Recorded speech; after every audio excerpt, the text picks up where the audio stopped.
you know, the business migrants. They automatically or much more easily have a good start. Or those who have a job that's reserved. Or all those immigrants that we got before the repatriation of Hong Kong to the People's Republic of China, who came here with a kind of as an insurance policy in case things didn't go well after the turnaround. A great number of those folks came with high levels of education, good financial circumstances, and they have become a very peculiar subgroup that is tremendously transnational. A lot of them, they live in two places, and you know, regularly change jobs and go back and forth between Hong Kong and here, things like so. They have a very, very different profile than people, for instance, refugees from, well, say, Somalia, who, you know, if no matter how much they want, they actually can't go back. And the relationship with their countries of origins is very different, which also has a huge effect, the relations with the countries of origin. The first 6 months are important. I guess that's where Razas, as you mentioned, come in as well. That's right, and that's one of the reasons that it's interesting that many of these groups, these Razas, are actually, let's say, they're Christian groups, but they just sort of take whoever the government gives them. So they're Christian groups settling Muslims, and or Muslim groups settling Christians. It kind of depends on whoever the UNHCR gives them. They can, to some degree, pick, but it's often the case that they don't want to pick. And in fact, when I rate, this is one of the things I expected to find, is that they would be hand-picking members of their own ethnic and religious group. But actually, when I was looking for that, they often went, well, no, we're just picking people who are most needy. And I thought that was quite interesting. And when these folks come, they are suffering from what we would now call PTSD, post-traumatic stress disorder, and many of them come and they need everything. They need money, they need a couch, they need have their kids settled in school. That's a massive, massive undertaking. And you're right, so that those first 6 months, that first year, that's why the government says you're on the hook for a year if you're harassed, and it's expensive. Next question, folks. How do immigrant groups and individuals see Canadian understandings of religious diversity? How do immigrant groups or individuals see Canadians' understandings of religious diversity? How do they perceive how Canadians see them?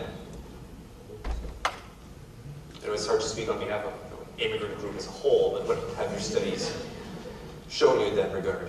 I want to put the emphasis on that. It depends. Right. It depends, it depends, it depends. So I'll talk about some aspects of the research that we found. Second generation I'm talking about right now, because that's what I researched. Muslims are highly aware of Islamophobia and of their negative images. But a lot of them are optimistic that the worst times are over after 2001. Well, we'll see.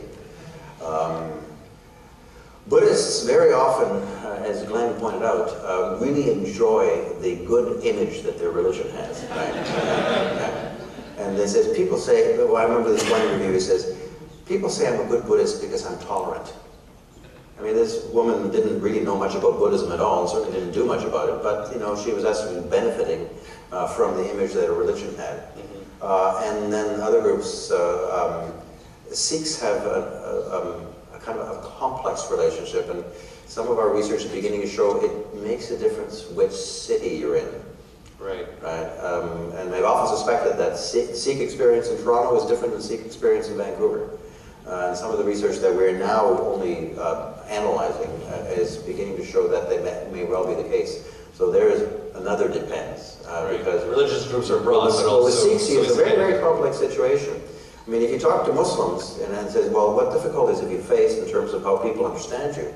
Then, of course, you get to things, well, you know, when I get to the airport, I get searched, or, you know, I wear a hijab and people look at me funny and things like that. You ask Sikhs that question, the first thing we'll talk about is kirpan. Because, well, imagine you're in an airport, if you're going through security, you're wearing a kirpan. You have to deal with this, let alone if you want to carry kirpan going to high school. So they're very aware of that. But on the other hand, a great many of them feel that as religiously others, they experience a high level of acceptance. So it is a kind of a double sort of thing. So most of the, for instance, the Muslims that have been involved in my research say that they have absolutely no problem, you know, being Muslims and practicing as Muslims in this country. If to the degree there's a problem, yes, there's the prejudice that they'll sometimes face. But it is because they live in a secular society, and stuff being religious of any kind in that society That's the kind of thing we discussed in the last panel area. Mais bon, parler des musulmans, il y a aussi l'autre, je veux dire, il y en a beaucoup qui ne sont pas nécessairement très pratiquants.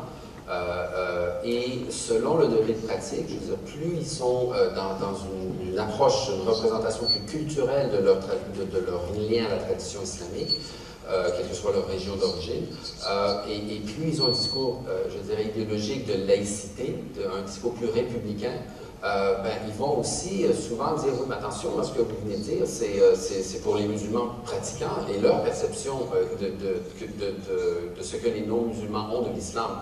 Mais le problème, c'est souvent, nous, on est exclus, on veut nous religiosiser, autrement dit, comme si tous les musulmans sont automatiquement pratiquants, etc., etc. Et donc, là aussi, des fois, il y a une tension intra-islamique, je dirais, dans la façon de concevoir le rapport à la représentation que les non-musulmans ont au Canada de l'islam en général, et donc qui les affecte eux-mêmes, s'ils ne sont pas dans ce stéréotype là, de pratiquants, etc. Donc, il y a aussi toute cette complexité intra dans ce récit islamique. Very complex issue. Mr. Choi? Yeah.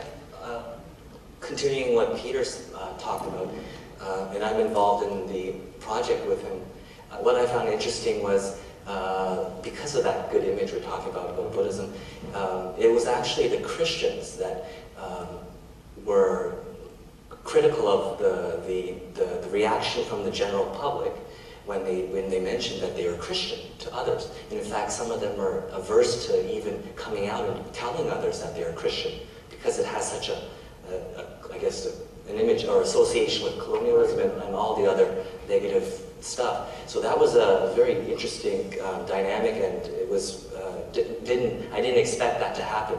As well, when we talked about when you're asking about what maybe criticism or negative images that immigrants might face from the general public, one thing that came up with the East Asians quite often was that, especially the Buddhist religion their religion has not too bad of an image, so there's not too much problem with that. The East Asian Christians, yes, because Christianity is seen in a negative light, they had a lot of adverse reaction. But ethnically, the question that I asked them was, do you identify as Canadian? And most of them said, yeah, but not really, not 100%. I'm not fully comfortable being called a Canadian. And we asked why, and they said, because, well, everyone else thinks I'm not.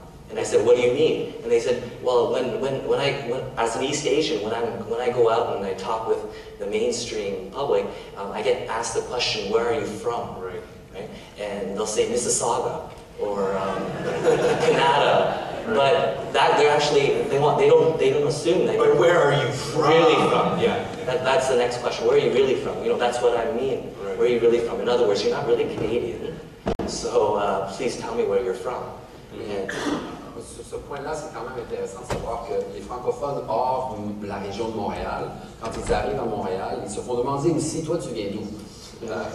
Where do you come from? Donc c'est pas nécessairement une question qui est reliée à l'immigration, même si souvent, pour ceux qui sont récemment immigrés, ils le perçoivent comme ça.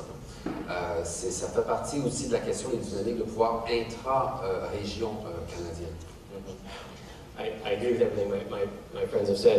I would just add to that when we're imagining the religious person thinking about what you might think about him or her, we have to ask ourselves, well, we have to remind ourselves that this person is usually aware of the broader world too, and in as much as he or she might be aware of what's happening in Europe, for example, he or she might complain about a particular person at a hardware store treating them poorly, but if they're aware of what's happening in France or anything like that, they know that they've got it pretty good here, actually, because yes, there are instances of Islamophobia and discrimination against Sikhs and so forth, but it really just can't compare to what happens in virtually every other country, especially in Europe.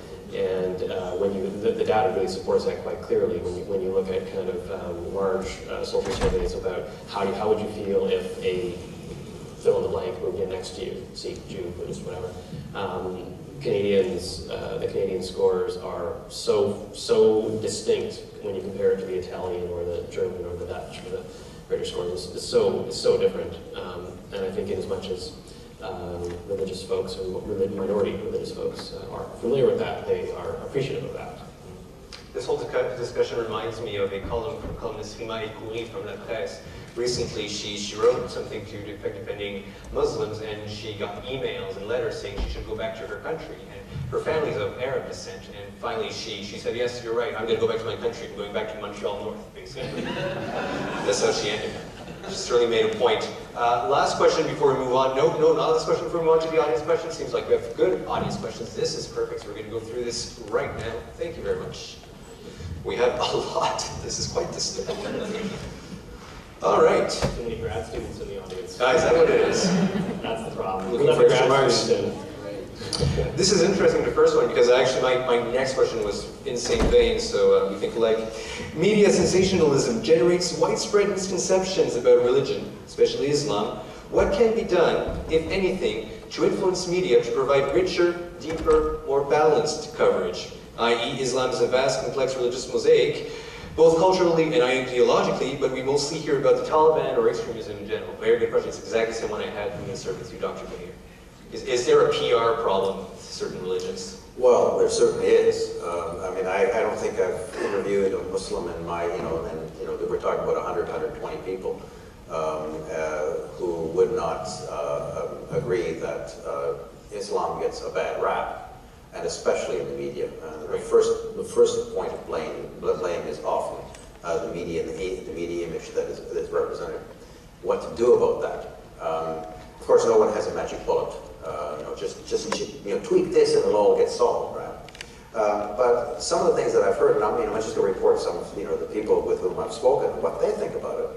And we can put this under the progressive normalization. Research tends to show that your attitude towards the other improves as you get to know them. And this is especially in daily life, right? And with you at work and things like that. So I remember I had this one particular interviewee. I mean, he was one of my favorites. This guy insisted that he was an integrated Canadian, and he played hockey, and he fixed old cars, and he had a broken wrist from snowboarding. But he was a highly devout and practicing Muslim. Right? When he came to interview us, he had a nice big beard and a little cap on and things like that. And he grew up in rural Ontario. And his attitude was that what he would like to do is just get in there and do his job, get to know people, so that people would get to know him, and that he would become the stereotype Muslim, and not what is portrayed in the media.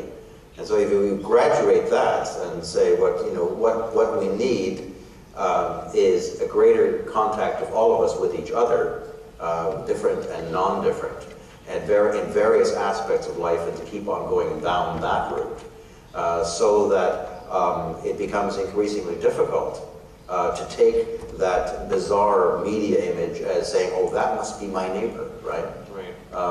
Whereas you wouldn't say, oh my goodness, look at what that quasi-Christian fellow there in Norway has just done. My Christian neighbors must be very suspect because they might do that to me too. We have no temptation to do that whatsoever, because we have so much more that forms our image of what a Christian is. Moi, j'aimerais quand même dire qu'il y a plusieurs choses qui sont possibles de faire dans les rapports avec les médias. D'abord, les médias, c'est très complexe, c'est très diversifié aussi. Le rapport de privilégier en tant qu'association musulmane, en tant que mosquée, de privilégier, apprendre à connaître les journalistes par leur nom, développer un rapport personnalisé avec eux, je pense que fait en sorte que petit à petit, mais c'est du travail de longue durée, il peut y avoir justement transformation des perceptions, exactement comme le point précédent. Mais il y a aussi une stratégie, je dirais, au niveau communautaire. Comment est-ce qu'on développe des liens interorganisationnels en tant que communauté musulmane, au pluriel, parce qu'il n'y en a pas juste une, qui vont apprendre à réagir, mais de façon plurielle, à des événements, ou enfin à la question de halal, par exemple, maintenant, c'est celle-là qui est à la mode.